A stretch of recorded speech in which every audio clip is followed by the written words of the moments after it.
Reforma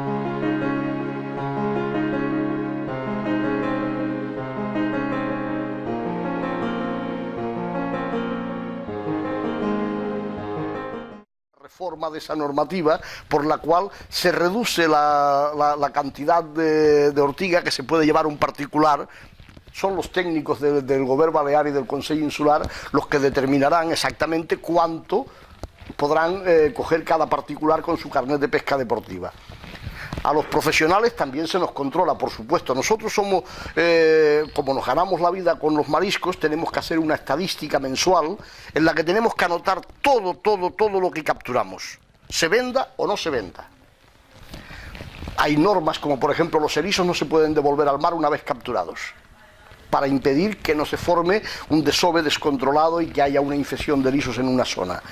También muchas veces recomiendo que no se utilicen por los pescadores. Siempre fue tradición blumear para pescar más, tirar comida, sardinas pinchas, queso y demás.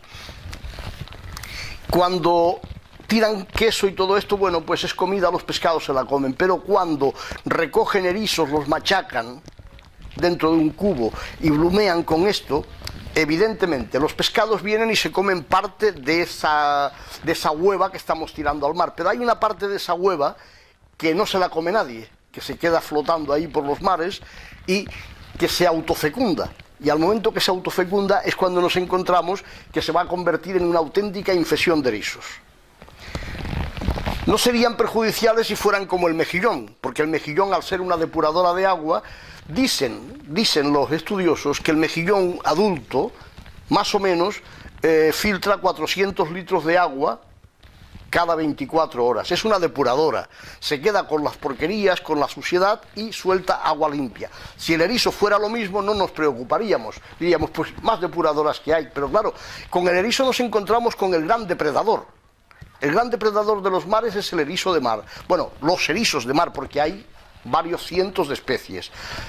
El erizo de mar es un animal que se come toda clase de vegetales, también come musgos, líquenes y hasta arena puede comer. Entonces, claro, este animal es un depredador fantástico. Cuando coge un banco de algas, hace un blancal, se lo van comiendo y yo no sé cómo se las apañan, pero parece que se avisan los unos a los otros y que hay una cantidad de erizos y dice, ¿cómo es posible que pueda haber tanto erizo en un sitio tan pequeño?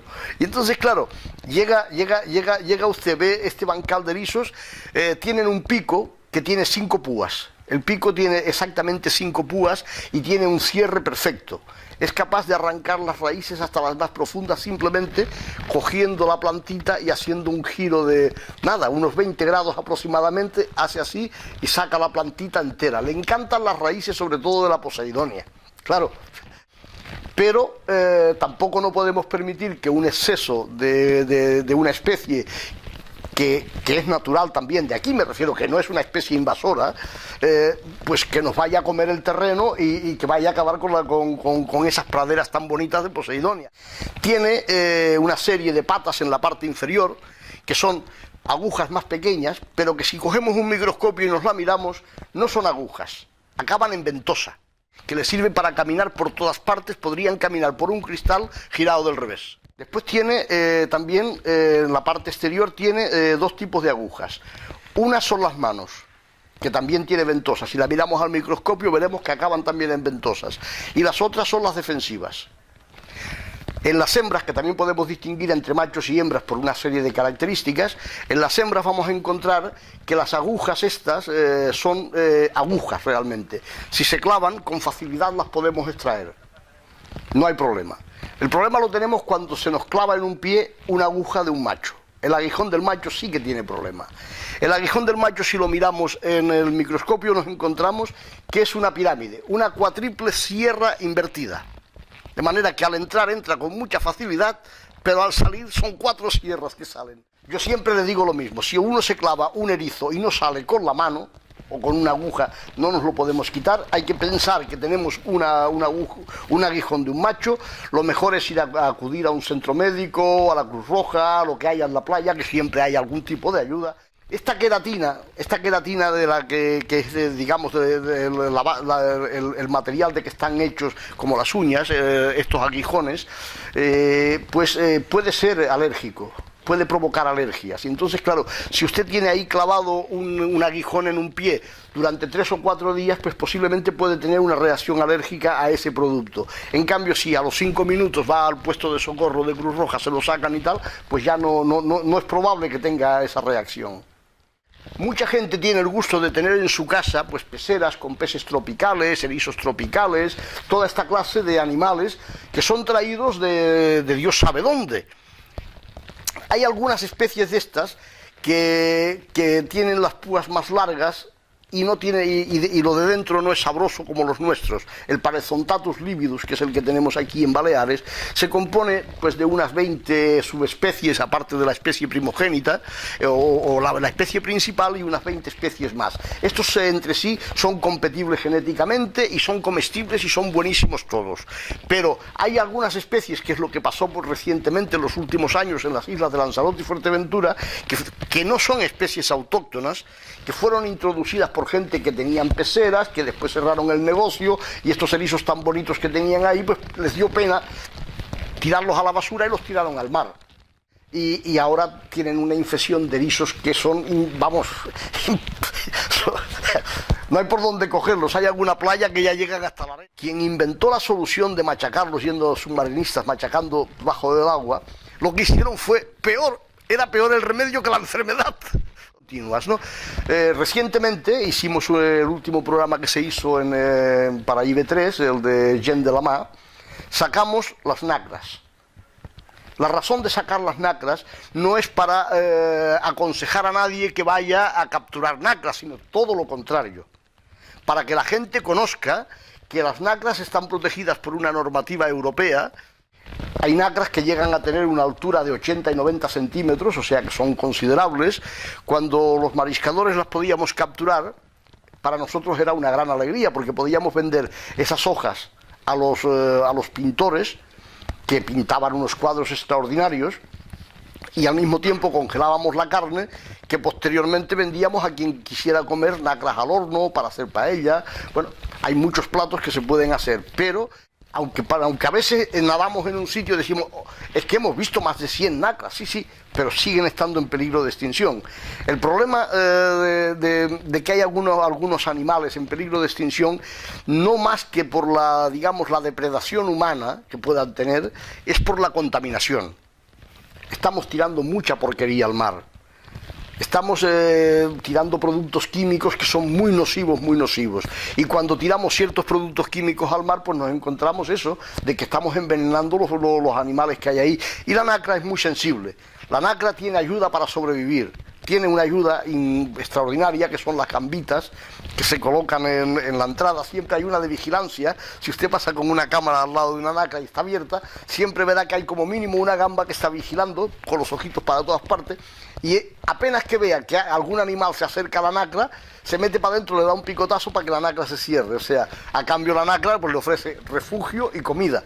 Los excrementos de la nacra son la comida de estas gambas, que son necrófagas, evidentemente, como todas las gambas. Ellas se alimentan del excremento de la nacra y vive en su propia casa. No es una gamba en cada nacra, sino es una familia, que a veces son familias numerosas y todo, o sea que, pero está muy bien, porque así los pescados, cuando ellas se meten dentro de la nacra, no pueden tocarlas. Y bueno, después almejas. En la isla de Menorca contamos con, bueno, hay muchas almejas, no sé, creo que están en torno a 200 aproximadamente las clases de almejas existentes. En la isla de Menorca tenemos muchas, pero sobre todo cabe destacar, para no hacerlo muy largo sobre el tema de las almejas, la escupiña grabada del Port de Mo. La escupiña grabada del Port de Mo ha sido un manjar apreciado pues desde tiempos inmemoriales. O sea, aquí a Mahó, la época de Navidad, pues nosotros antaño, cuando trabajábamos mariscando, pues cogíamos las escupiñas, las guardábamos durante 3 meses en los viveros, y cuando llegábamos a la época de Navidad era repartir, repartir y repartir. Normalmente la escupiña también se coge sin rastrillo. Bueno, yo estoy en contra de todo lo que son rastrillos, para empezar. Yo los rastrillos considero que son muy agresivos para el medio ambiente, porque como arrastramos donde no conocemos y lo que no vemos, que es lo que sucede por la parte del norte, que ve usted los mariscadores desde la barca, para no mojarse, con los rastrillos aquellos arrastrando. Evidentemente están cogiendo el berberecho, la almeja, lo que a ellos les interesa capturar, pero posiblemente estén matando un montón de especies de las que no tenemos ni siquiera constancia de que existen, porque ahí hay gusanos, ahí hay mucha cosa, y con los rastrillos pues se estropea mucho el fondo también. En cambio, si usted lo hace con las manos, palpando con las manos, o simplemente golpeando con una tabla en el fondo, viendo dónde está la almeja, cuando se cierra la górgora, se hace así. De hecho, antaño en el puerto de Mahón, que la gente no era muy, digamos, no tenía mucho interés en mojarse porque tampoco había los trajes que hay hoy en día, los mariscadores lo hacían con una vara. Desde arriba, golpeaban el fondo y veían la burbuja, y luego con sestidora metían la tijera con un palo y una cuerdecita, un cabito así, y cogían la escupiña, la cogían desde arriba de la barca. O sea, no se tiraban al agua más que nada porque para no pasar frío, porque claro, hoy en día yo por ejemplo me pongo un traje microporoso que simplemente me paso una cuerdecita por aquí para tener para el primer tirón de la chaqueta, que me viene súper ajustada, y simplemente hago así y sale sola. O sea, no pasa ninguna pena, y al mismo tiempo el tiempo que he estado dentro del agua ha estado caliente, no he tenido bajada de temperatura en los pies ni en ninguna parte. Por suerte tuve la suerte de conocer a algunos mariscadores que lo hacían así, como Facundo, por ejemplo. Después también había otro que era muy conocido en Menorca, porque era el Fabiolé, era el señor Dinero, le llamaban, de mal nombre. En Dinero, ese señor era un artista con los cornets, trabajaba los cornets con los rabols. O sea, nosotros los cornets los trabajamos simplemente nadando, vas viendo, ves que un cornet lo coges a la bolsa, ¿no?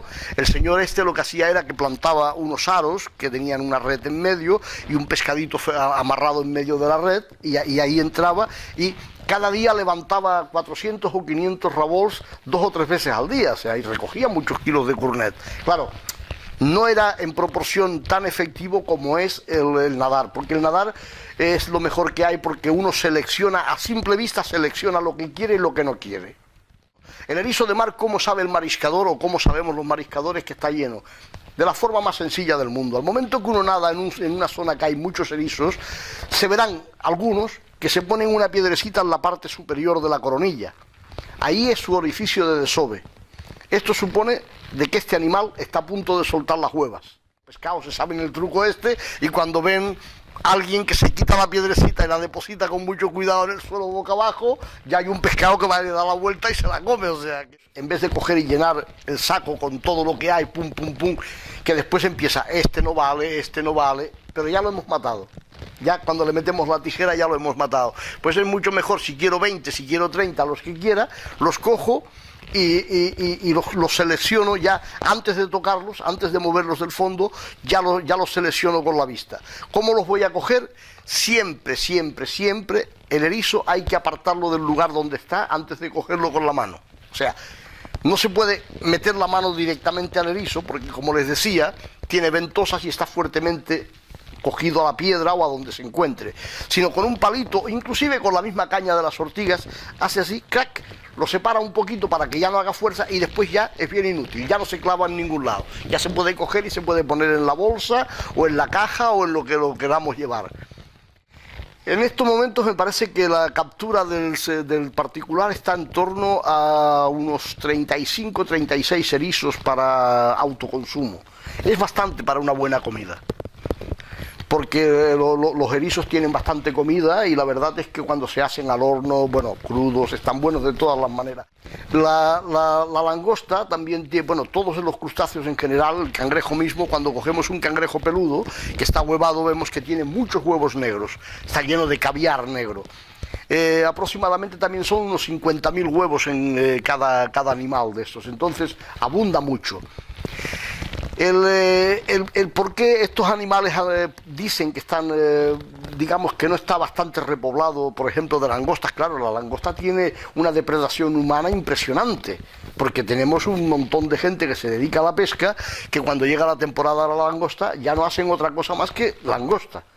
Y claro, por muy sabia que sea la naturaleza, se encuentra con que tiene aquí unos hijos que están locos por ganar dinero, y lo que vale mucho dinero es la langosta, porque llega a tener un precio muy alto. Pero la normativa, en estos momentos la normativa europea en general, prohíbe la captura de cualquier crustáceo que presente huevas. Yo recuerdo una vez, había un señor, un pescador muy viejecito de Fornells, muy simpático, que se llamaba Mestro Guido. Y ese señor decía que ya cuando él tenía 8 y 9 años, porque hablábamos de que yo había ido con el abuelo y tal, dice, bueno, mi madre me decía, Guido, vete por langostas para la caldereta, y se tiraba al agua sin gafas ni nada, y le cogía 3 o 4 langostas. Digo, como me presentara con un macho, me daba mi madre una torta que me salía la oreja por el otro lado.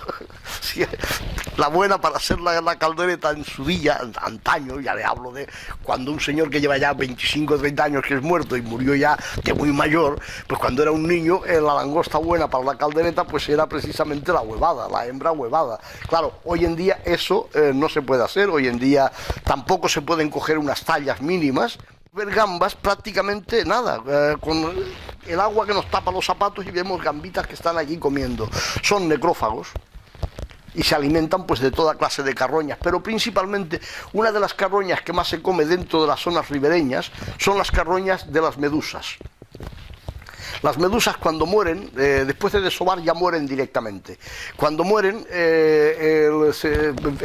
la carroña esta queda flotando por ahí y tal, los caracoles, los vígaros, todo el mundo se los come.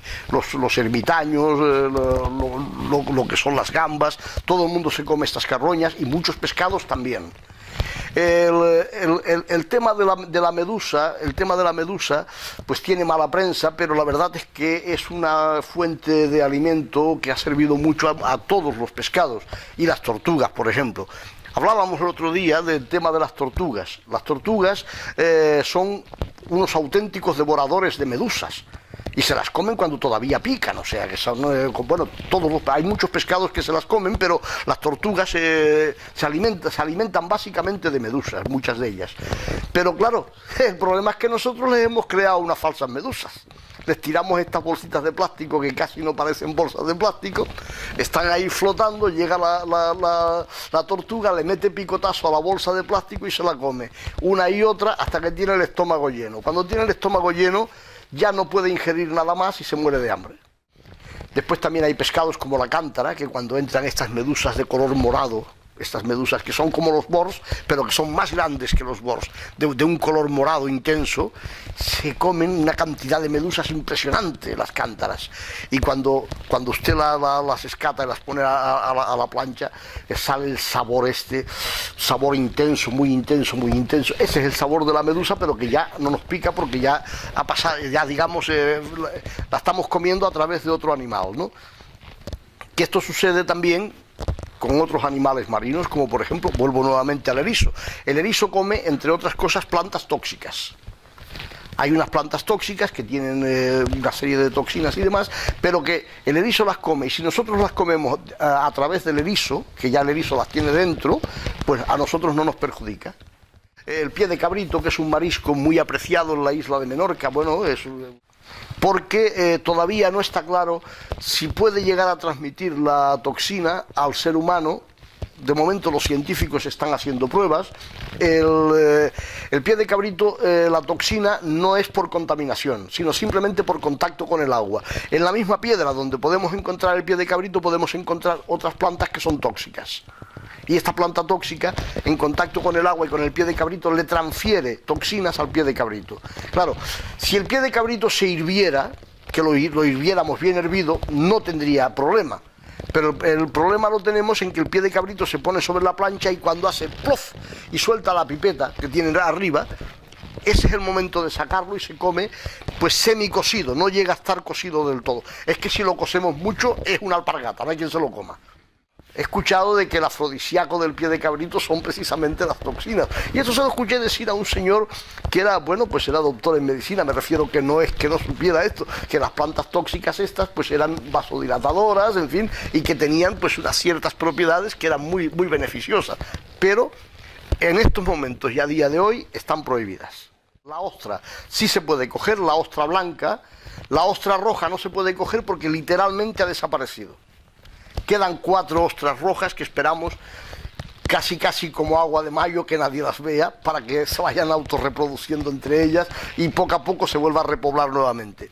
La causa de la desaparición de la ostra roja no es la depredación humana, no es la captura indiscriminada del producto, es la contaminación. Desde los vertidos que los seres humanos estamos echando al mar continuamente, desde los barcos, la patente esta con que pintamos los cascos de los barcos, toda clase de productos tóxicos que van a parar de una forma u otra al agua, los abonos químicos que emplean los países cuando llueve se van al mar también a través de las rieras, y esos abonos pues también llegan a contaminar, y la ostra, se puede decir que la roja prácticamente es una especie ya que desaparece. El dátil de mar hay muchísimo, lo único que sucede que ha desaparecido es del mercado. Ya no se puede vender ni se puede capturar. El mariscador, para capturar el dátil de mar, tenía que usar una maceta y rompíamos la piedra en el fondo a base de martillazos, y cuando destrozábamos un trozo de roca, sacábamos con unas pinzas los dátiles de dentro de los agujeros. Claro, esto ahora ya no se puede hacer. Que Dios nos coja confesado si el inspector de pesca te encontrara un martillo datilero dentro de la barca. Y dátiles, entonces ya apaga y vámonos, porque sería ya, digamos, una cosa que encima está tipificada porque es un delito ecológico. Evidentemente, no podemos decir que picar las rocas en el fondo del mar no tengan deterioro, se deteriora al fondo. Y no nos queda más remedio que aceptar que esos mariscos no los podemos coger. Los lugares que hay mucho sauló, como son la costa sur, Cala Galdana, Cala Michana, toda esta zona de aquí de la entrada del puerto de Mahón, este maré flush, sauló, hace un dátil grandísimo, pero bueno, son buenos todos, pero para mí es más flojo de gusto. En cambio, cuando cogemos la costa norte, toda la parte de las islas de Artaya para allá, todo lo que es la Fornells, las rocas estas de Saricha por allá, que es una piedra viva, cuando se hacía el dátil, era más pequeño. El dátil de piedra viva era una cosa así más o menos, pero era mucho más gustoso que el dátil de sauló. Las navajas son los mismos dátiles, pero que en vez de hacerse, o sea, no son la misma especie, sino parecida, pero que en vez de darse dentro de la piedra, se dan en el subsuelo. Las navajas se cogen con la mano directamente, o sea, cuando se ve el agujero, lo suyo es meter la mano y cogerla. Se cogen con una varilla de un paraguas bien afiladita, por ejemplo, se coge y se mete por el agujero, porque tienen dos agujeros. Yo no recomiendo mucho usar este sistema por una razón, porque este sistema puede herir al animal. Y entonces también los pescadores son muy conscientes de que cuando no se tienen las medidas hay que tirarlos al mar, y si están huevados hay que tirarlos al mar. Y con ese sistema se están recuperando bastante rápido. También están colaborando mucho, me parece, en el tema de los viveros de laboratorio, que también han ayudado a regenerar. No tiene veda porque, claro, en vista de la facilidad que tiene para ser repoblado cualquier sitio, pues no es necesario establecer una veda. Otros productos, como la langosta, por ejemplo, el erizo inclusive, tienen veda, pero la ortiga no tiene veda. Las titas, el gusano este para la pesca, que bueno, esto a nosotros nos reportaba un jornal extraordinario, porque nosotros los mariscadores profesionales no capturábamos la tita con la azada. Aquello era una pantomima para que no se dieran cuenta todos los demás que había cogiendo, porque cada uno iba por libre, o sea, todo el mundo cogía y vendía, no había control. Pero los que éramos mariscadores, lo que hacíamos es que nos íbamos por la mañana a las 5 de la mañana, nos tirábamos al agua y, palpando con nuestras manos entre las hierbas y entre las algas, cogíamos las titas. Y accidentalmente, esto ya fue un descubrimiento que hizo mi esposa, fue accidental, encontramos la manera de sacarlas sin ni siquiera tener que tocar la tierra. O sea, nosotros teníamos en una habitación en mi casa, porque claro, éramos solamente la pareja, y teníamos que tener pues 1000 o 2000 titas por si un cliente te llamaba de un día para otro, y teníamos ahí, las conservábamos con barro hervido dentro de una serie de peceras, y hervíamos el barro para que los depredadores naturales de la tita no nos atacaran las titas. Ellas comen barro y cagan arena.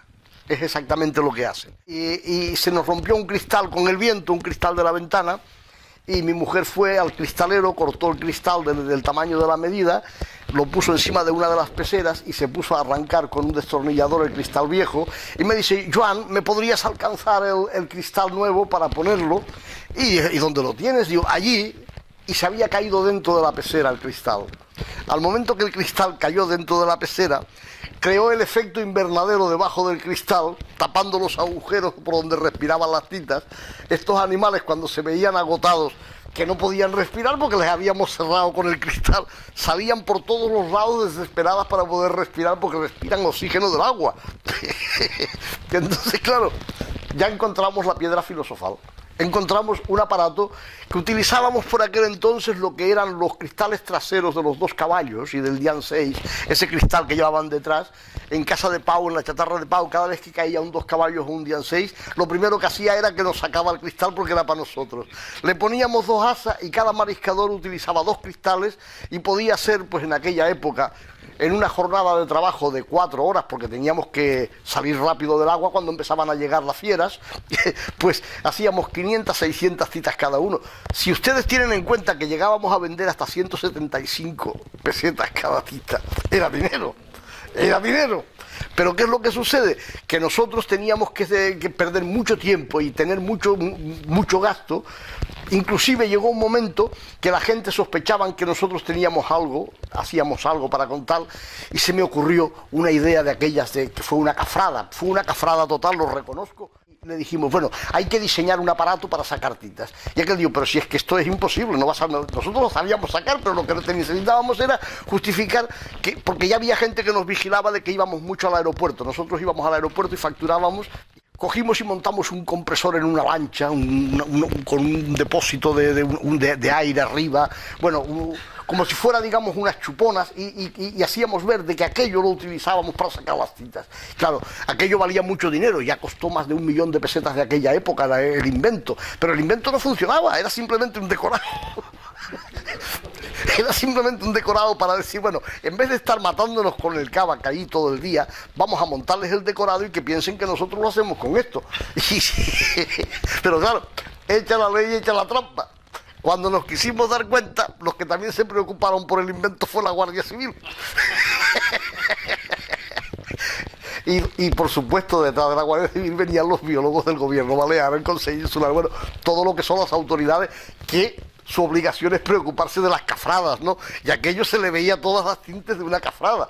Claro, yo les expliqué a todos exactamente que aquello era un decorado, que aquello no se utilizaba para nada absolutamente, vamos, que aquello fue un montaje que tuvimos que hacer. De hecho, el motor que movía el compresor solo funcionó una vez, que fue una demostración que hicimos, y el señor Meliá, que en paz descanse, que fue, digamos, el mecánico tornero que nos hizo el montaje, digo, esto mejor si no lo utilizáis para nada, porque esto el día menos pensado va a explotar el calderín. El calderín no puede aguantar la presión de este compresor en caso de que lo pongáis en marcha. Y lo que hicimos sencillamente es que paseábamos la lancha, de manera que si alguien estaba con el prismático nos viera con la lancha. Pero nosotros llegamos a dominar el mercado de las titas en todo el Mediterráneo. Italia, Francia y toda España, todo el Mediterráneo español también. Éramos realmente... Pero se da la curiosidad de que el 90% de los clientes los teníamos la misma familia. Que éramos yo, 2 hermanos míos, mi padre y 2 tíos. Que éramos los únicos que conocíamos los cristalitos. Claro, nos pegábamos un montón de horas con los cristalitos y después otro montón de horas haciendo el tonto para que no nos cogieran, porque es que lo que más nos preocupaba era que la gente nos cogiera. ¿Por qué lo cuento ahora? Les voy a decir por qué lo cuento ahora. A toro pasado, nosotros cedimos, mediante unos acuerdos, cedimos este invento o este descubrimiento casual a unos señores franceses que lo están usando en Francia y que están suministrando el mercado. Nosotros lo tenemos prohibido, Francia lo tiene permitido, ellos están ganándose el dinero y nosotros les estamos comprando las titas a ellos. Ahora, aunque nos dieran permiso para coger las titas, no podríamos utilizar ese invento, porque ese invento se vendió y se compareció ante un notario y se cedieron esos derechos. Lo único que pasa que en ese acto de transacción sí que se hizo una reserva que hasta la 3ª generación mi familia podía disponer del uso. Ahora en este momento somos 14 porque se dieron 2 nuevas licencias hace ahora 1 año y medio en Fornells, que la cofradía de Fornells no tenía mariscadores y había chicos que querían ser mariscadores y sí les han dado la licencia. Anteriormente habían dado 3 que eran de mariscadores que habían muerto y tal, las recuperamos, una la tiene mi hijo, otra la tiene un hijo de Cabrera y otra la tiene un hijo de Maurín, pero ahora hay 2 nuevos mariscadores que son de Fornells. Uno de ellos, Juan Mercadal se llama, salió en el programa este último que hicimos en el puerto de Andaya con lo de las nacras y tal. El que nacía de barquero, este es mariscador también, de los mariscadores de Fornells. Pues nada, muchísimas gracias, señores. Gracias a ustedes por...